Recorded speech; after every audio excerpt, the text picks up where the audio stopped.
Bismillahirrahmanirrahim. Alhamdulillahirabbil alamin wassalatu wassalamu ala asyrafil anbiya'i wal mursalin sayyidina Muhammadin wa ala alihi wa sahbihi ajma'in.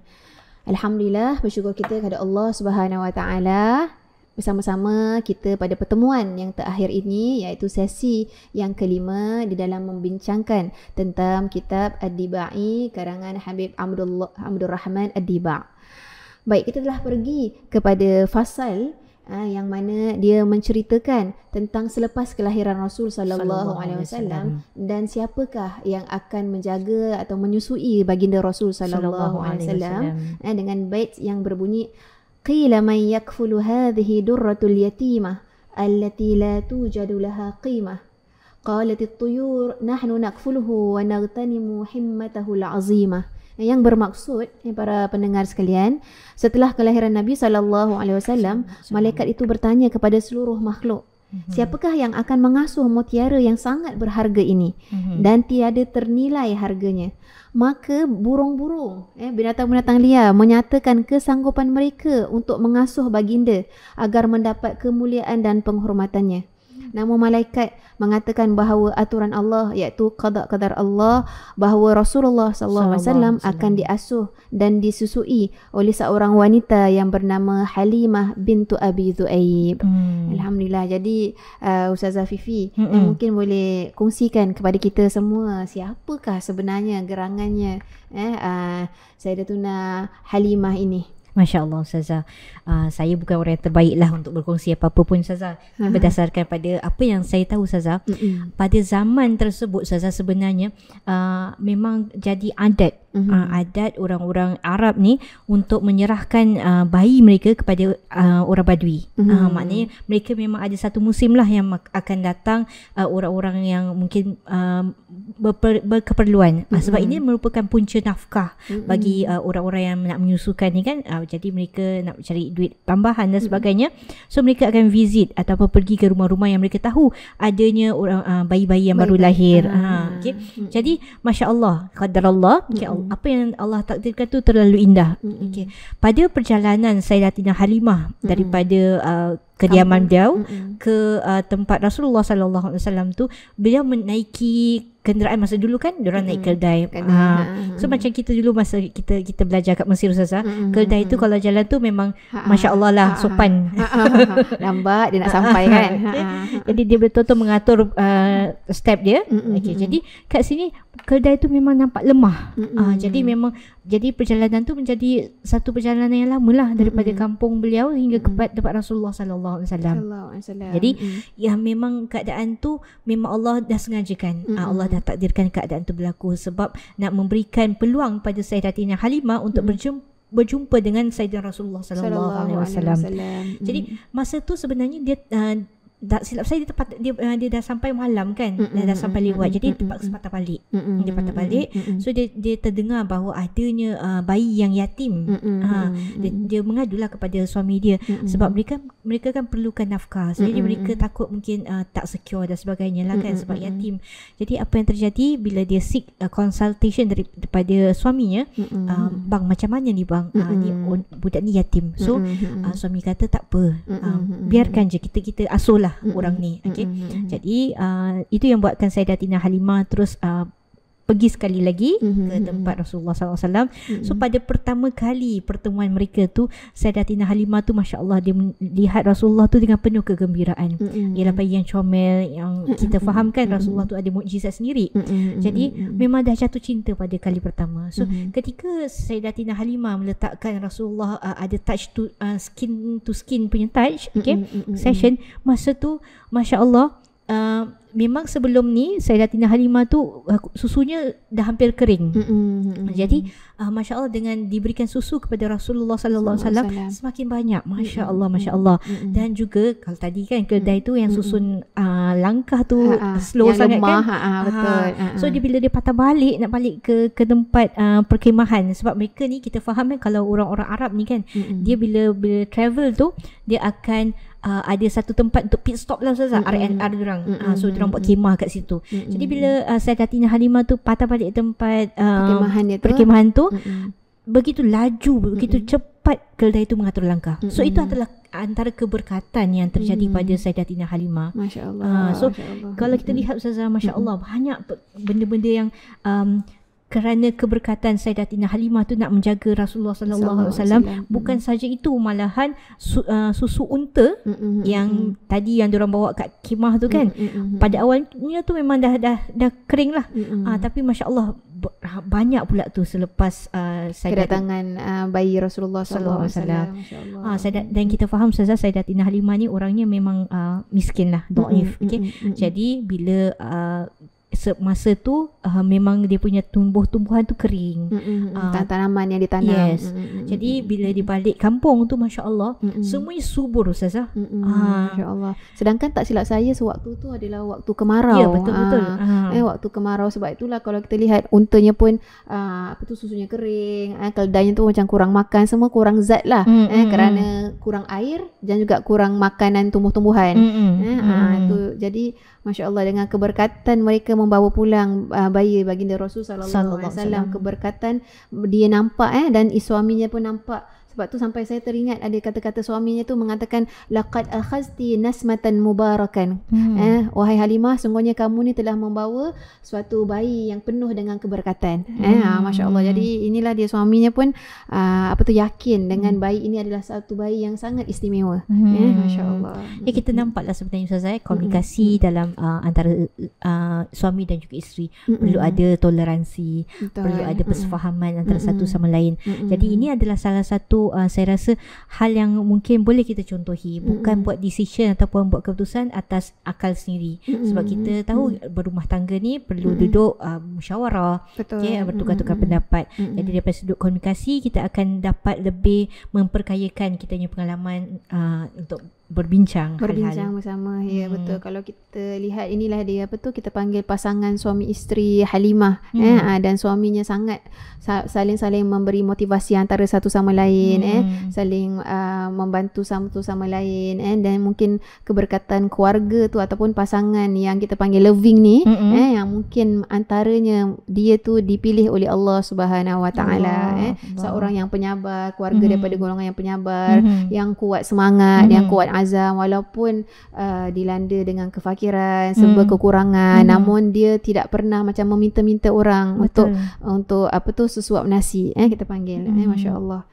Ya Ustazah, kalau kita lihat kan Ustazah, bila Rasulullah telah diasuh oleh Sayyidatina Halimah ni, jadi pastinya Rasulullah punya respect ataupun penghormatan ke atas Sayyidatina Halimah tu begitu besar. Jadi mungkin Ustazah boleh ada cerita tentang Sayyidatina Halimah dan juga Rasulullah. Okey, baik Ustazah Fifi, terima kasih. Kalau apa yang saya teringat di dalam sirah Rasul sallallahu alaihi wasallam, ketika baginda Rasul sallallahu alaihi wasallam dilantik oleh Allah menjadi nabi dan rasul, maka datang apabila berita tu hingga dah kita panggil berita tu dah tersebar luas hingga sampai kepada perkampungan Halimah, maka Halimah dan suaminya ketika itu datang ke Madinah, bertemu dengan Rasul sallallahu alaihi wasallam, ke Mekah, ke Mekah, bertemu dengan Rasul sallallahu alaihi wasallam dan menzahirkan keislaman mereka. Oh, masya-Allah. Masya-Allah.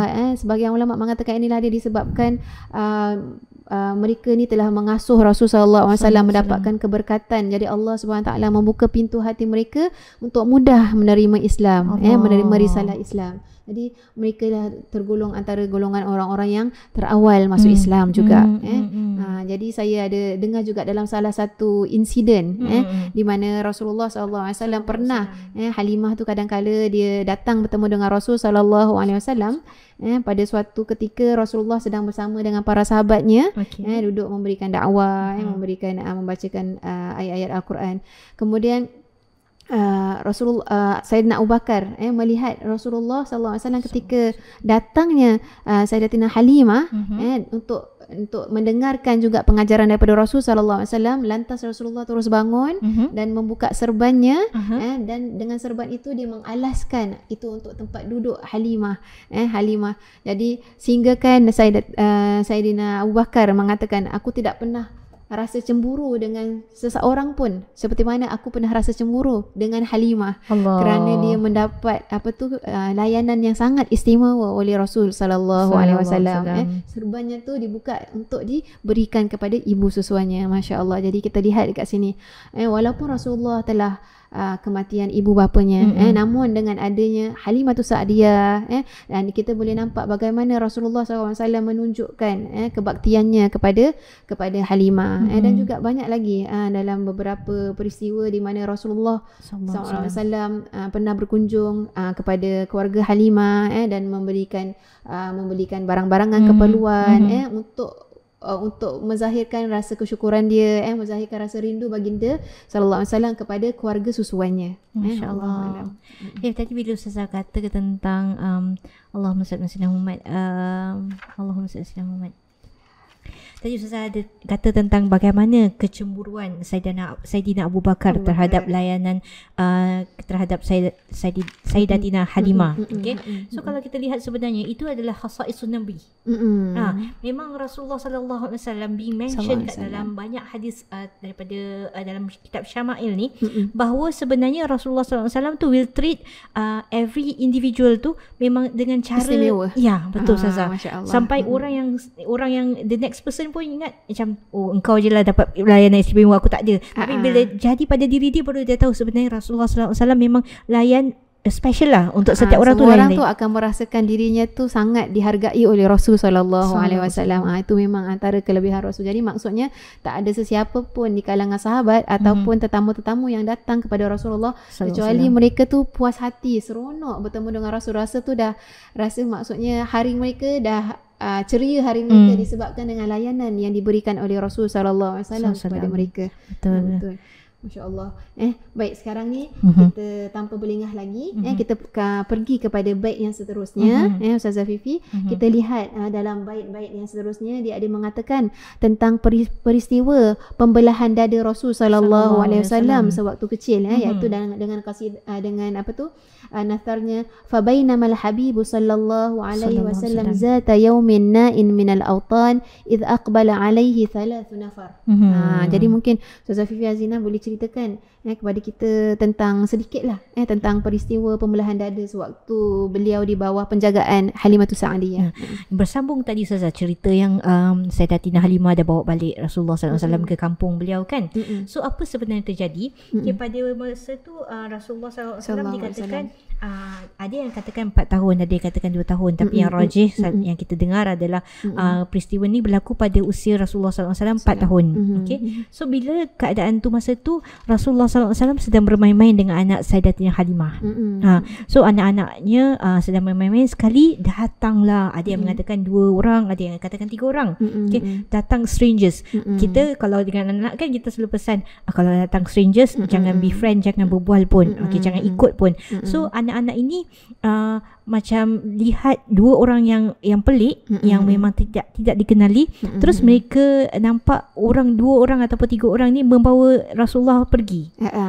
Jadi mereka tu dah takut. Dah takut. Yalah, kita tahu tabi'i budak. Okay?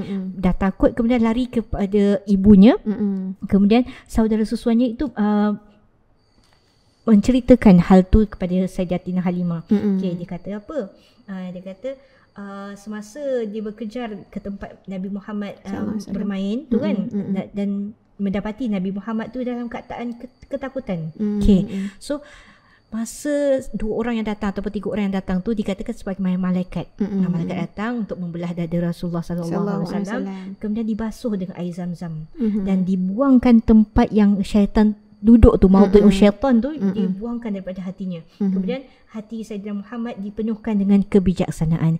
So ada banyak wisdom. So sebab tu Rasulullah sallallahu alaihi wasallam, kalau kita lihat kan pengalaman Rasulullah sallallahu alaihi wasallam yang macam gini ni membuatkan kita terfikir balik kenapa para ulama selalu mengatakan kita kena jaga hati, Ustazah. Betul. Ya, kita memang tak boleh lah kalau kita yang buat pembedahan tu, saya rasa saya tak tahulah apa jadi kepada kita kan. Dan ini sebagai satu simbolik lah tentang betapanya penting hati itu harus dibersihkan. Jadi untuk kalau kita tu pembersihannya tu berbentuk lain. Berbentuk pertama jaga makan tu yang baik-baik kerana dia mempengaruhi perwatakan kita. Betul. Kemudian banyakkan baca Al-Quran, banyakkan baca hadis, baca selawat, zikir. Itu semua adalah kita panggil dia punya ingredient, dia punya sabun, dia punya klorok, dia punya apa untuk membersihkan hati tu. Ustazah Fifi. Jadi apa tu kalau saya nak berkongsi sedikit tentang peristiwa pembelahan dada ni, sebenarnya ada beberapa riwayat tentang pembelahan dada ni, Ustazah Fifi. Ada sebahagian ulama mengatakan Rasulullah SAW telah berlaku pembedahan itu selama 4 kali dalam kehidupan Rasul. Ada sebahagiannya mengatakan 3, ada sebahagiannya mengatakan 2. Jadi ini disebabkan oleh kerana apa tu, ialah daripada sumber-sumber ataupun dalil-dalilnya ada yang kuat, saling kuatkan satu sama lain. Tapi yang paling kita popular daripada zaman kecil, kalau kita baca sirah Rasul SAW, kita tahunya 2. Iaitu itu yang 2 yang memang famous kerana dalam 2 tu adalah dalil yang kuat. Iaitu ketika berada bersama dengan Halimatus Sa'diyah, hingga dalam peristiwa itu Halimah, saya sambung sikit ceritanya, sehingga bila Halimah dah dapati Rasul SAW dalam keadaannya katanya ada kesan bekas pada dada Rasulullah SAW. Jadi itu yang membuatkan Halimah tu seorang penjaga yang sangat jujur. Dia tak sedap hati, dia bawa Rasulullah pulang kepada ibunda iaitu Sayyidatina Aminah, disebabkan selepas peristiwa tersebut. Kerana dia takut ada apa-apa lagi yang berlaku kepada Rasulullah SAW. Inilah dia kejujuran Halimatus Sa'diyah. Jadi nak ceritakan balik, kemudian peristiwa yang selanjutnya dikatakan oleh ulama adalah ketika baginda Rasul SAW berumur sekitar 10 tahun, iaitu kita panggil menjelang mendekat usia baligh. Tapi itu kita kurang dengar kerana hadisnya tu ataupun dalil tu kurang kuat. Kemudian yang ketiga adalah ketika sebelum Rasulullah SAW menerima wahyu kenabian. Ketika Rasulullah tu ketika itu dia banyak bermimpi bahawa dia telah datang cahaya kepadanya. Kemudian dia tu teringat peristiwa pembelahan dada sewaktu dia kecil. Jadi sebagian ulama mengatakan itu bidayatul bi'asah. Tu yang ketiga. Dan yang keempat adalah sebelum yang ini yang banyak kita famous tahu adalah sebelum berlakunya peristiwa Isra' dan Mi'raj. Iaitu di Hijr Ismail alaihi salam. Sebagian ulama mengatakan persediaan kepada Rasul sallallahu alaihi wasallam untuk nak melakukan perjalanan Isra' dan Mi'raj. Di mana kita tahu kan dalam peristiwa Isra' Mi'raj tu Nabi sampai pergi kepada Sidratul Muntaha, di mana kita panggil dalam tingkatan yang mana malaikat Jibril sendiri tak mampu untuk nak melepasi kita panggil zon tersebut. Tapi hanya dilalui oleh Rasul sallallahu alaihi wasallam oleh kerana persediaan yang telah dilakukan oleh malaikat atas perintah Allah Subhanahu wa taala. Yang ini saya nak ceritakan sikitlah tentang hadis ini yang mana telah direkodkan, diriwayatkan, yang seperti mana disebut dalam hadis Bukhari ini tentang Isra' Mi'raj ini. Pembelahan diriwayatkan oleh Abu Dhar yang dikata Rasulullah SAW kata, saat aku di Mekah, ketika atap aku tu terbuka, tiba-tiba datang malaikat Jibril, lalu dia membelah dadaku. Jadi ketika itu sebahagian riwayat mengatakan di dalam Hijr Ismail. Hijr Ismail. Kemudian malaikat Jibril ini datang membelah dadaku dan mencucikannya dengan air zam-zam dan membawanya pula sebuah bekas yang diperbuat daripada emas. Dalam bekas itu berisi hikmah dan iman. Lalu dituangkannya ke dalam dadaku, kemudian dadaku ditutupi semula. Jadi ini oleh kerana ini dalil yang kuat kalau kita lihat daripada diriwayatkan oleh Imam Bukhari, maka inilah kita panggil 2 peristiwa yang kalau ikut sirah Rasul yang paling famous kita akan tahu dua kali, iaitu pembelahan ketika usia kecil apabila di bawah asuhan Halimatus Sa'diyah, dan yang kedua ketika sebelum berlakunya Isra' dan Mi'raj. Sementara yang ketiga dan yang peristiwa yang kedua 10 tahun dan bidayatul ba'ts dan bi'sah sebelum kenabian, itu adalah ada sebagian ulama ada yang selitkan dalam kitab mereka, 3, ada yang selitkan 4. Jadi semoga sebagai suatu penambahan ilmu kepada para pendengar sekalian, disebabkan bagaimana para ulama tu bersisi pandangan adalah daripada sumber dia yang mana yang kuat. Tapi Ustazah, saya masa zaman dulu Kaabah tu kan sama macam sekarang ke Ustazah? Cerita pasal bila saya dah sebut Hijr Ismail tu kan, betul. Sebenarnya kalau kita nak lihat Hijr Ismail tu kan dia macam curve gitu kan. Betul. Sebenarnya kita kalau melakukan tawaf, Ustazah Fifi, kita kena boleh masuk dalam Hijr Ismail pun ataupun kena tawaf kat luar dia? Yang saya tahu, kalau saya lah kemarin saya fokus tawaf je. Fokus tawaf. Saya tak akan masuk. Maksudnya kita kena tawaf sampai dekat luar kawasan. Kita tak boleh pun masuk dalam Hijr Ismail. Sebenarnya Kaabah itu besarnya tu hingga ke tempat Hijr Ismail. Oh, okey. Tapi ada katanya peristiwa ada berlaku beberapa kali. Kemudian kekurangan kita panggil material ataupun batu-bata untuk nak menaikkannya, untuk nak membesar enlargekan dia sampai ke Hijr Ismail. Maka mereka hanya sekadar membuat arc macam itu. Maka sebenarnya tu ada hikmah para pendengar sekalian. Kita ni sekarang ni kita tahu kalau nak masuk Kaabah, kena ada gelaran raja ke, betul, besar betul. ke, kan? Baru dapat masuk. Kita semua ni rakyat biasa tak ada peluang. Tapi sebenarnya dengan kita masuk ke dalam Hijr Ismail itu, sebenarnya kita ni dah beribadah di dalam Kaabah. Allah, tanpa kita sedari ya Ustazah. Ya, betul. Jadi itulah dia kelebihan Allah SWT. Kalau kita tahu dekat Hijr Ismail juga ada pancuran emas, di mana di antara tempat mustajabnya doa, betul. Selain daripada multazam. Jadi itu semua menunjukkan rahmat Allah SWT kepada umat Nabi Muhammad sallallahu alaihi wasallam. Okey, masya-Allah Ustazah. Dan bila kita baca nasr daripada Maulid Ibai ni Ustazah, ada beberapa dialog. Saya rasa macam dia more of monolog lah, luahan hati Sayyidatina Halimah tentang keadaan Rasulullah sallallahu alaihi wasallam. Jadi Sayyidatina Halimah kita faham, dia dah faham keadaan keluarga Rasulullah, dia dah faham keadaan Rasulullah sallallahu alaihi wasallam sendiri. Okey. So apa yang dia dapati adalah Rasulullah sallallahu alaihi wasallam tu sebagai orang yang gharib. Yang kita lihat kat dalam dalam matan dia, iz aqbalat halimatu mu'linatan bisiyah taqulu wa gharibah. Kemudian ada lagi dia kata qalat halimah wa wahidah, anak yang keseorangan. Kemudian ada juga yang dia kata wa yatimah. Jadi kat sini anak-anak yatim pula. Jadi Ustazah, mungkin Ustazah boleh kongsi keadaan Rasulullah sallallahu alaihi wasallam yang seperti itu. Baik.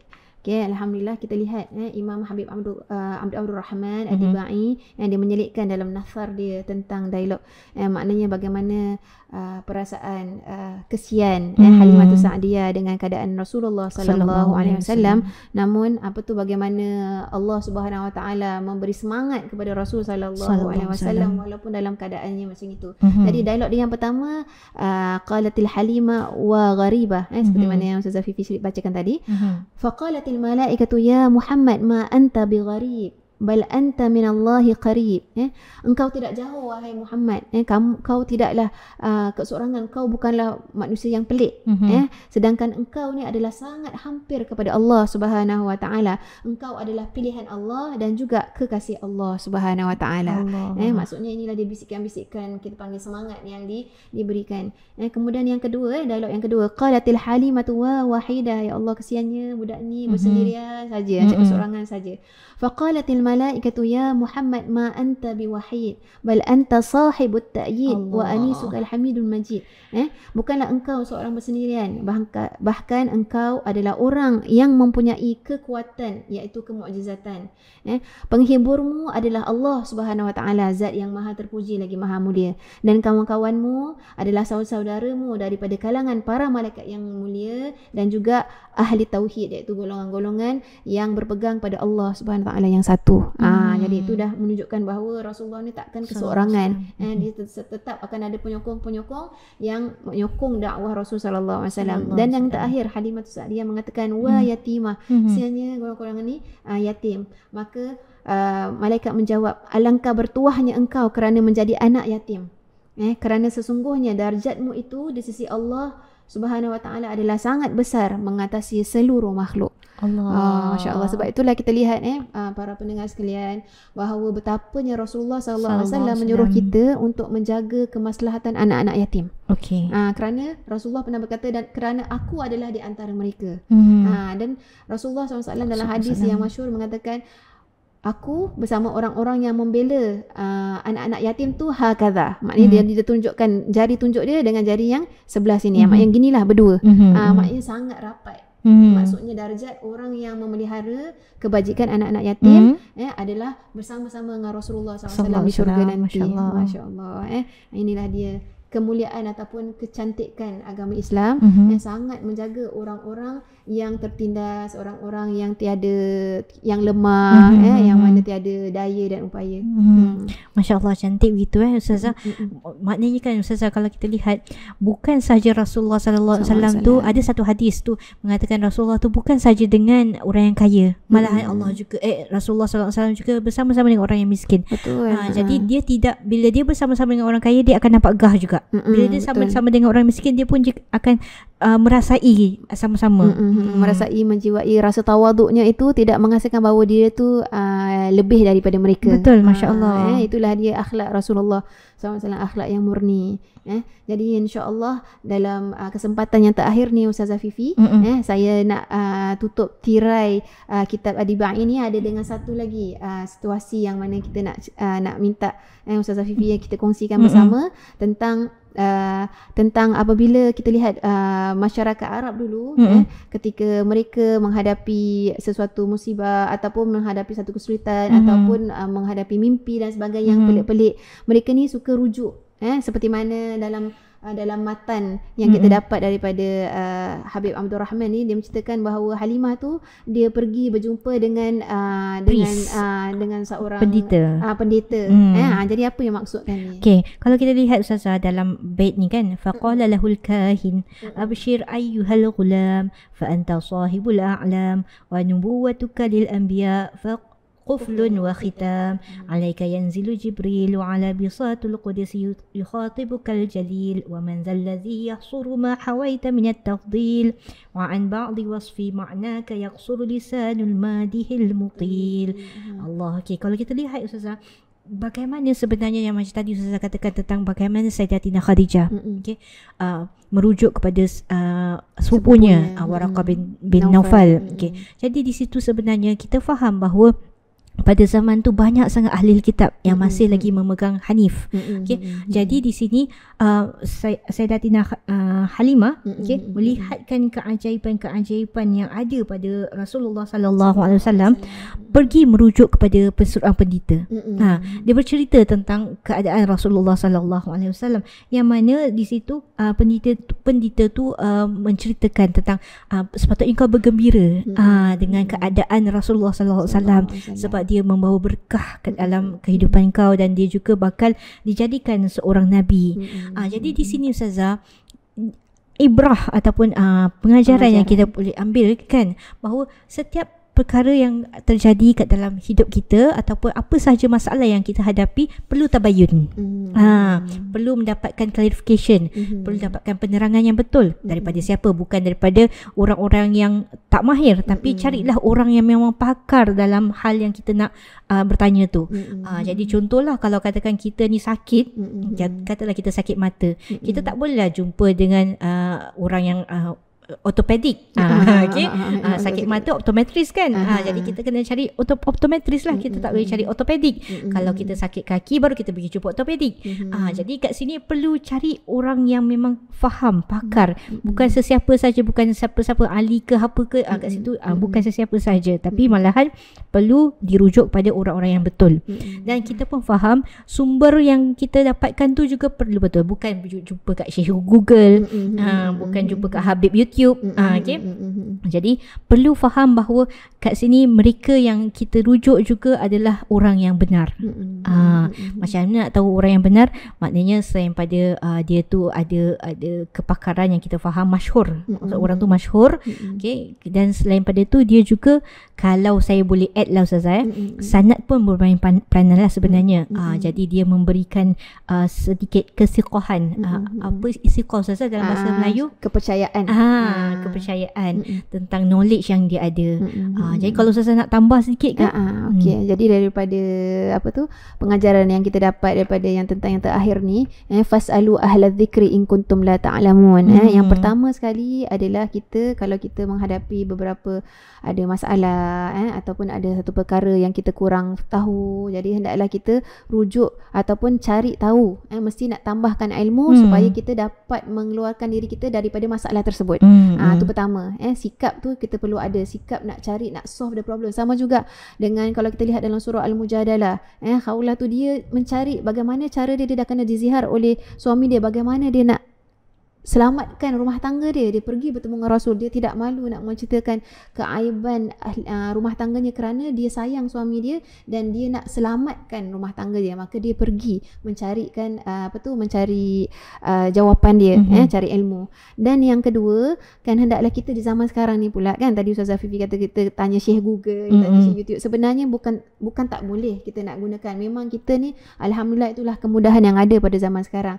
Namun sebelum itu anda pastikan, contohnya anda tahu contohnya ada kiai-kiai di Indonesia yang mana anda memang kenal perwatakannya, ataupun kiai tersebut atau pernah datang ke Singapura, ataupun ada habib-habib di Yaman yang pernah datang ke Singapura, yang mana anda ni dah tahu dia orang punya keluasan ilmunya. Maka kalau kita follow di YouTube dia ataupun website dia, yang mana kita ni yakin ilmunya tu itu tak menjadi suatu kesilapan.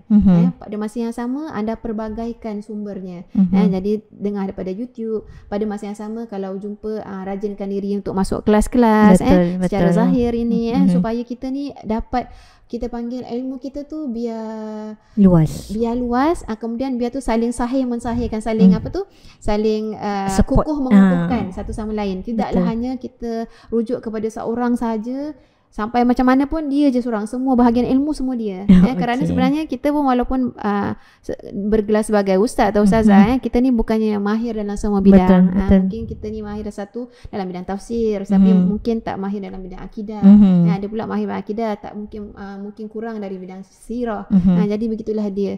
Semoga kita sama-sama beroleh manfaat daripada sesi yang kita bincangkan bersama pada hari ini, insya-Allah. Ustazah Fifi, masya-Allah Ustazah, saya rasa 5 sesi yang kita lalui ini kan macam terlalu sekejap saja. Tapi gitulah kita kan, setiap pertemuan pasti ada perpisahan.